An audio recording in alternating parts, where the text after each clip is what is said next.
أكيد أنا فخور جدا إن أنا بمثل قلعة رياضية في مصر وأفريقيا تعتبر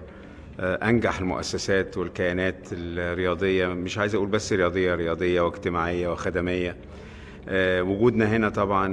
مش أول مرة، احنا بقالنا يمكن شاركنا في كأس العالم للأندية 9 مرات، لكن النسخة دي بالذات طبعا كنسخة جديدة بتضم 32 نادي، احسن 32 نادي على مستوى العالم. اكيد فخر كبير قوي وحاجه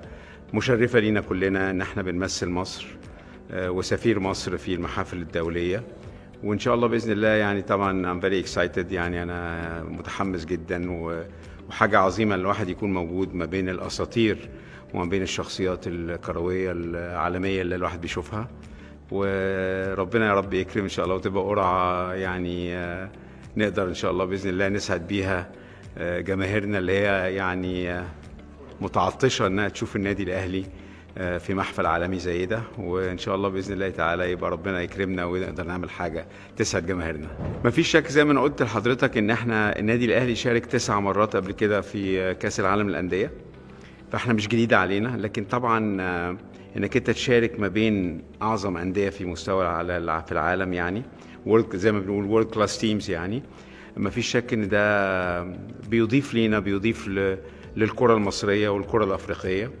والنادي الاهلي دايما متعود ان هو يعني يشرف بلده ويشرف القاره اللي هو بينتمي ليها، وباذن الله تعالى زي ما قلت تبقى نسخه. انا بعتبر ان كاس العالم للانديه ده هيبقى يمكن من وجهه نظري المتواضعه ان هو هيبقى اقوى من كاس العالم، لان في ناس كتيره قوي بتحب تتفرج على الفرق وتحب تشجع فرقتها، وانتمائها لفرقها بيبقى انتماء جامد جدا. فانك انت تشجع فرقتك وتشوف فرقتك وتسافر ورا فرقتك في محفل عالمي زي ده في امريكا ان شاء الله يونيو 25، ده شيء عظيم وشيء كلنا زي ما قلنا بنفخر فيه، ويعني حاجه بتشرفنا كلنا. مفيش شك ان يعني الفكره ان الفيفا قرر ان هو يعمل كاس العالم للانديه في امريكا، على اساس ان امريكا برضو بتستضيف كاس العالم 2026 هيكون موجود في امريكا، وبالتالي هو يعني بعتبر ان كاس العالم مصغر، وباذن الله تبقى حاجه يعني تليق بالانديه كلها المشاركه، الانديه العالميه كلها المشاركه بما فيهم طبعا النادي الاهلي.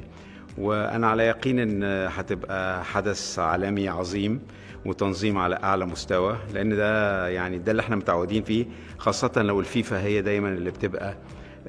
بتنظم او بتبقى موجوده بتشرف على التنظيم. وانا على يقين ان اللوكال اورجنايزنج كوميتي بتاعت امريكا طبعا هتبقى على مستوى عالي جدا، ان حاجه هتليق زي ما قلنا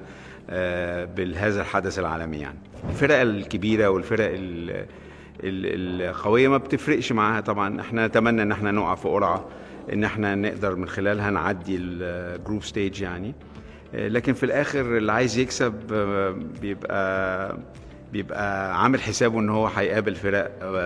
قويه جدا. زي ما قلنا ال 32 فريق كلهم على مستوى عالي جدا، والكومبيتيشن نفسها هتبقى مستواها عالي جدا، فاحنا مستعدين ان شاء الله وربنا يكرمنا وتبقى حاجه زي ما قلنا احنا كلنا بنشتغل عشان نسعد 80 مليون اهلاوي،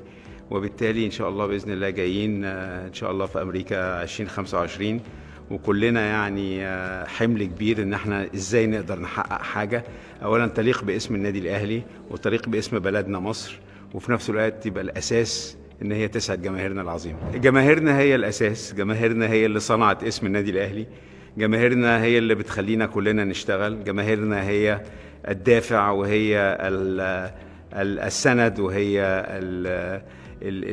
الحاجة الوحيدة اللي احنا فعلا بنبقى كلنا عايزين بنشتغل بكل شغف وبكل مجهود وما بندخرش اي مجهود عشان نساعدهم، لان في الاخر